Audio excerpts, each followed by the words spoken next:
welcome to The Pulse. As you know, every week we're talking to interesting people, hearing their stories. I'm excited to keep doing this. My background in radio means I get to keep interacting with people. And today, he's a Philly guy. We know you've heard his music. He's a rapper, but I feel like that limits you, when I define Freeway just that way. He is here with us. Thank you for coming in, man. Anytime, bro, man. You know, you all every time interacting on Instagram with you, and when I see you in person, you always show me love. So when you reached out, definitely had to come through. You know, we got a lot of things to talk about. Yes, sir. That's a watch. Thank you, man. Thank you. I mean, I know we're supposed to get into serious discussions and hear about your background. I probably had this for like 6 or 7 years. Yeah? One of my old pieces. Okay. I'm going to get me one of those when I grow up. Let's start moving backwards. Mm-hmm. Why Freeway? I came across the story from Freeway Ricky Ross, you know, the ex-drug dealer, you know, that did a lot for his community and was real active in the streets. And at the time, I was active in the streets, you know, so I felt like it'd be a perfect name for me, perfect rap name, and I chose it. And we rocking with it to this day. It's interesting just kind of starting there, because you talked about his background in the community, of the community. Mm-hmm. And in a lot of ways, that has kind of been you. Like, you have your hip-hop career and your success. Were you always a community guy, or is that later in life? Yeah, I come from the community. My music is driven from everything that I've been through, things that I've seen, things that I've been around, and that's my community and that's my hood. And like in my early part of my life, I was in the streets heavy. You know, I was, doing the things that everybody from my neighborhood that was around my age was doing at the time, and that's, being in the streets heavy. And being as though I was able to gain success and do some positive things, I felt as though it was important to get back to the community as much as I can, because at one point I was taken from the community, so. I think all of us at some point as we grow transition into different periods. When was it for you? I've been Muslim. I probably took my Shahada when I was like 12 or 13, when it's a huge part of my life, so I always try to do more good than bad, so soon as I was like able to think about it and focus on it, it was a priority to me, Okay. And we've been carrying it like that ever since, whenever I could give back, I try my best to do it. Your career, I was reading up, and I told you, now songs are stuck in my head. You became the rapper, or people started discovering the rapper in high school battles. When they ask you what you want to be in school, it was two things that I wanted to be. I wanted to be a rapper, and I wanted to be an airline pilot. And now that I'm a rapper, I fly as much as an airline pilot. So I feel like I killed two birds with one stone, and I want to take some lessons eventually before it's all over with. But, it was something that I wanted to do all my life. And once I started seeing people be successful at it, that I can actually touch and actually see, like the Roots, like Eve, like my brother Beanie Siegel. I seen people around me have success with it. It just motivated me more. I'm like, oh, if they can do it, I know I can do it. So even seeing them at a young age, you knew. Yeah, that was probably like 18, 19, like around those years. I've been rapping since I was like 9 or 10. Like, I remember I went to Sarah Middle School, and they had a Pregnancy Is Not For Me rap contest. And I won it. I still remember my rap. I was like, pregnancy is not for me. And for y'all that don't know, my name is Lesser Lee. I like to kick a little rap for the he and the she. And before you had sex, use your mind as a key. Like, I killed that joint. And shout out to Stanley T. He was like the main radio disc jockey at Power 99 at the time. And he took a liking to me. He had me in the studio, was taking me back and forth to New York. And, that was early. That was like 12, 13. People helped you. Yeah, definitely. They reached out and grabbed you. Is that part of what has inspired you to continue doing it as your career continues on? Yeah, most definitely, man. People show me a lot of love, like Task Force 9 Brigade right now. I was a young artist, and we used to work with the same producer. His name was Destro, so I used to be around them, and they was doing like a lot of shows, and, they really embraced me. And being from Philly, not even just the people I named, but it was just like a bunch of rappers just from my hood, from different hoods. We was just all come together, battle rap, and, do different things. And I feel like each individual is a different part of what made me so dope. I feel like everybody that was around me played a part in me reaching that success. Do you still love it? I'm working on a new project right now. I'm working on a few projects. The project that we're getting ready to release is Stimulus Package 2. It's me and Jake One. We dropped Stimulus Package 1 actually yesterday, 12 years ago. Oh, you know, man. so the music is incredible. If I played you one song, you would have the answer. Like, as soon as you hear the music, you could be able to tell that I still love it because of the passion that you hear in the music. So it hadn't changed at all from the high school guy or even before high school, who loved doing it, to the success. The success didn't make you feel like I'm done or I've reached that plateau. Like, I'm successful, but Yeah. I'm still not where I want to be. It's still a lot of things that I want to accomplish, and it's still a lot of mountains for me to climb. So, I feel like I'm blessed and I'm successful, but I still got a lot of work to do. Going back, you did a month of madness. Yeah, most definitely. Yeah. All right, so you were what, releasing something new every day? I'm going to paint the whole picture for you. So Rockefeller broke up. I just was on top of the world. I just was running with, the best label ever. I never thought it would end. Like, being in the midst of it, you never think it's going to end. We got a call one day, it was over. So it took me a little minute to get myself together, but once I got focused, I said, okay, I'm already famous. They already did the hard work for me. I'm already a household name. So what I did was go back to what got me there in the first place, and that's hard work. I was dropping mixtapes. I was doing independent projects. I did the month of madness where every day I dropped a record for 31 days, and on the 31st day I dropped 2 records, just to show them that I'm not playing. It's not a game, and those are some of the things that got me here today. It's just hard work and being consistent. Freeway was at the top of his game, success everywhere. But coming up next, how his health challenges changed everything. September 2015, I was diagnosed with kidney failure. Yeah. So once I was diagnosed with kidney failure, I said to myself, I'm running around the world feeling like I'm invincible, feeling like nothing can happen to me, and this happened to me.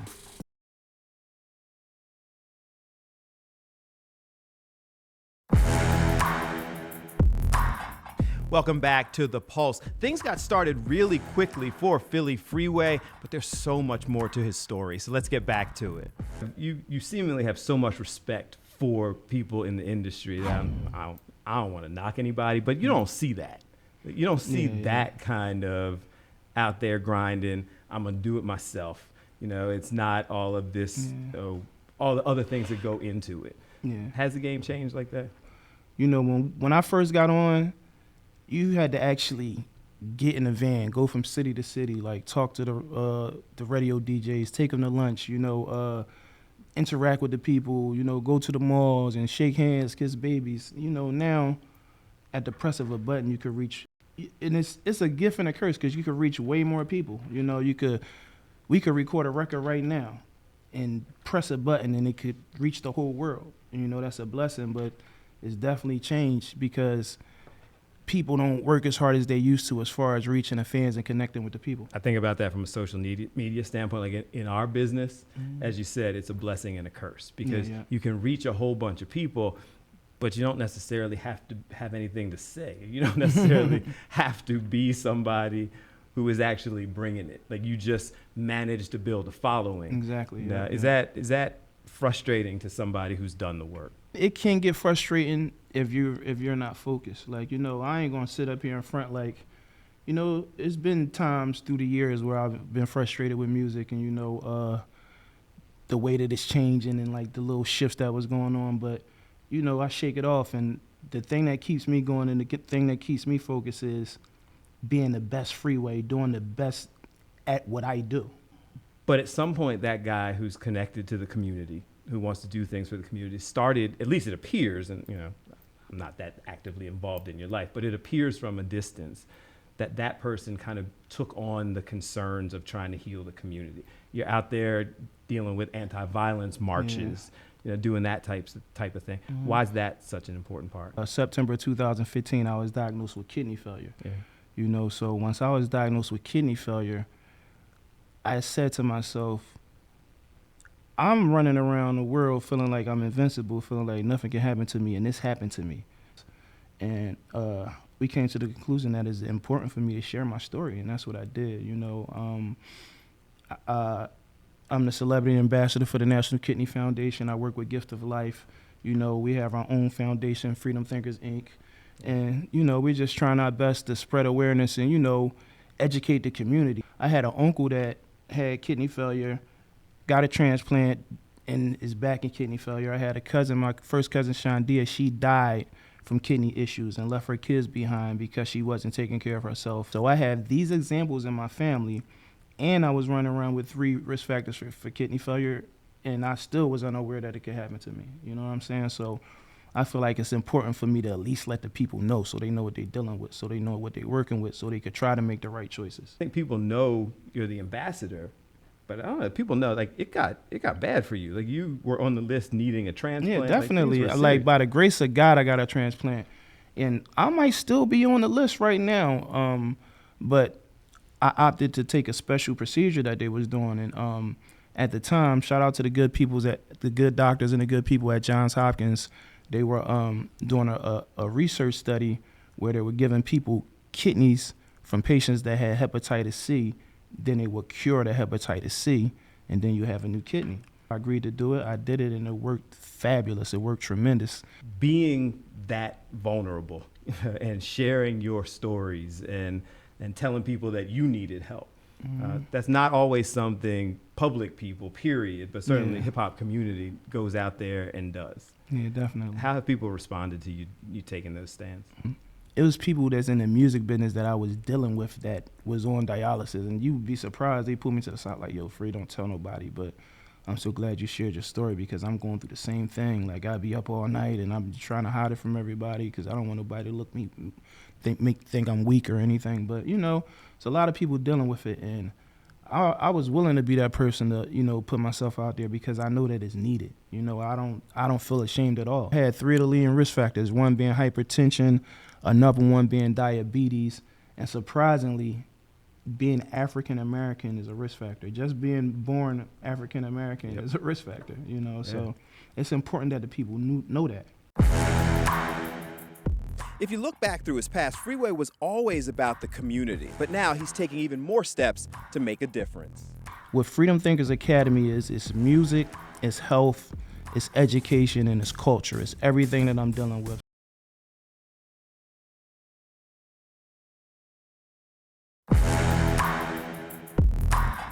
Welcome back. I don't want to waste any time. He's got so much to say. Let's talk to Philly Freeway. How does it feel when I saw one, you know, you kind of posted where you're just like, I'm that guy who has to keep telling people I'm okay, but sometimes I'm not.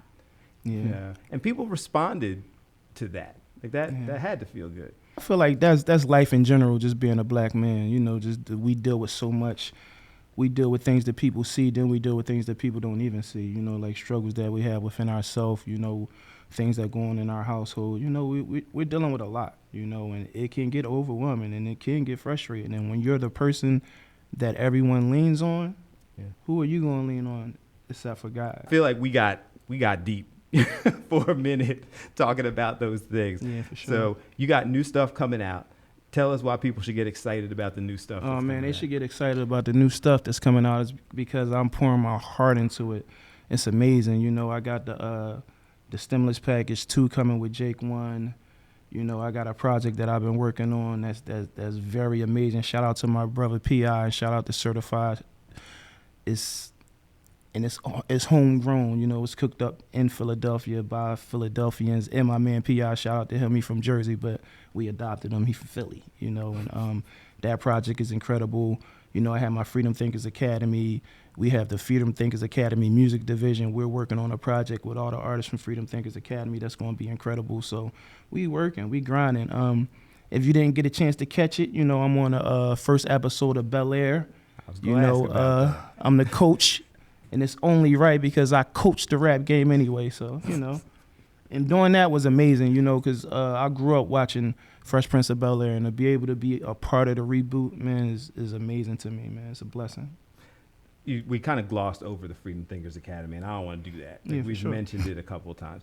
So for people who don't know, what is it? How can people get involved with it? What Freedom Thinkers Academy is, it's music, it's health, it's education, and it's culture. It's everything that I'm dealing with. As far as education, we started some workforce development programs. And I feel like the reason why a lot of these young folks is out here shooting everything up and like in the streets, selling drugs and, doing all these things that they're doing because they're trying to get to $1 and they don't have any other opportunities. So with these workforce development programs, you sign up for one of the programs, you go through the course, you get the workforce certification, and we're going to help you get a job. You can go straight into the workforce, and you can start earning a legitimate living for yourself so you can take care of your family. You don't got to watch your back. You don't got to worry about nobody trying to kill you. You don't got to worry about being in the streets. So you get a chance, go to the website. It's www.freedomthinkers.academy. Right now we have medical billing and coding. We have pharmacy tech. We have a medical assistant. And we have a phlebotomy tech. So we have courses on all 4 of those things. And if you pass, you get the certification. We're going to aid you at getting a job. After years in the rap game, there's something new now that's pushing Freeway. My son passed away 2020. My daughter passed away 2021.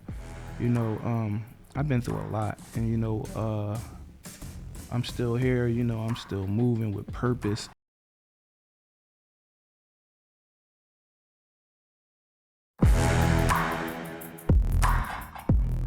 Welcome back to The Pulse. He's overcome so many different challenges, and it's helped him continue to grow stronger. Let's get back to the discussion with Philly Freeway as he explains.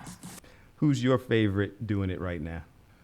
The newer generation, I would say Drake. I would say he got it on Smash. Really? I feel like he make the right decisions. He make great music.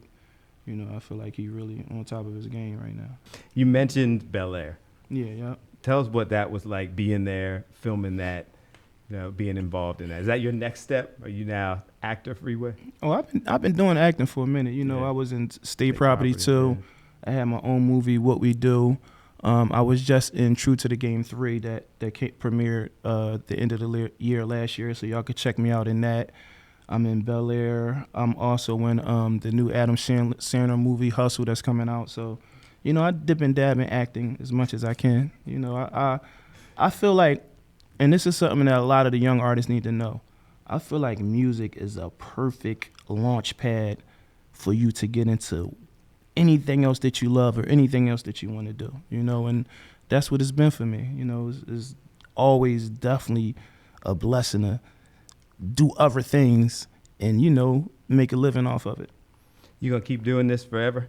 I'm gonna do it as long as I got the passion for it. I've been through a rough past 5 years. Kidney failure. I was on dialysis from September 2018 to September 2015 to February 2019. My son passed away 2020. My daughter passed away 2021. I've been through a lot, and I'm still here. I'm still moving with purpose, and I'm gonna do the music as long as I have a passion for it. But I know it's something great that I'm here for. You know what I'm saying? So we're gonna figure out what that is, and we're gonna keep it pushing. It makes you double down, doesn't it? I lost my father, who was a very active part of my life about a year ago. Like I am here because of him, loss, bro. And I am sorry for yours, man. I appreciate that, but it does make you feel like your life has a different purpose. Yeah, definitely. Yeah, we're living for them.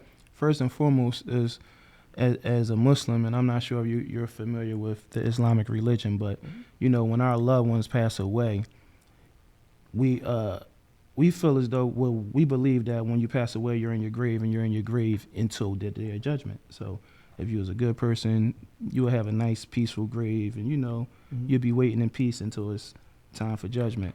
If you're a bad person, you're going to go through the torments of the grave, what is called in Islam. So as a Muslim and as a father, it's things that I can do to aid my children while they're in their grave, like pray for them, like donate things in their name, do charity in their names. And I have to be here to do that for my kids, because I know it's probably nobody else that's going to do it. You know what I'm saying? So yeah, that's purpose. That's enough purpose for me for the rest of my life. Yeah. It's a solid transition, because we normally end all of our discussions and our shows with something that we call use your voice for good. So if you're directing people, I know that you got a couple foundations. I know that you had a birthday acknowledgement for your daughter to raise funds for that. Definitely. Is there something that you want people to support if they want to be supportive of you? Just dig into Freedom Thinkers Academy. Like I said, again, the website is www.freedomthinkers.academy. Let's get it. Let's grow together, man. You know, I feel like it's very, very, very important to interact and touch the community. Like I said, these workforce development programs could be the difference between life and death. They could be the difference between being free or being in jail. Like, they're legitimate situations for these people to earn some income, man. I appreciate it. You get the last word, man. It's just important to stay true to yourself, be the person that you say you are, and we gotta love each other, man. Like, we all we got, man. You know, like I said, these past few years has been rough for me. Like, losing my kids, like, is a pain that I wouldn't wish on my worst enemy, man. And I'm just trying to do the best that I can do for them. I'm trying to do the best that I can do for me. And we're going to continue to give y'all that great music, that feeling music that y'all love. Thank you so much for watching. We appreciate you. We'll be back to do it again next week, as we always are. And we want to remind you that we had an interesting discussion in studio, but the entire raw, unedited interview with Freeway is also available online as a podcast. You can get it anywhere you get your podcast. You're going to want to check that out. And thank you again for watching The Pulse.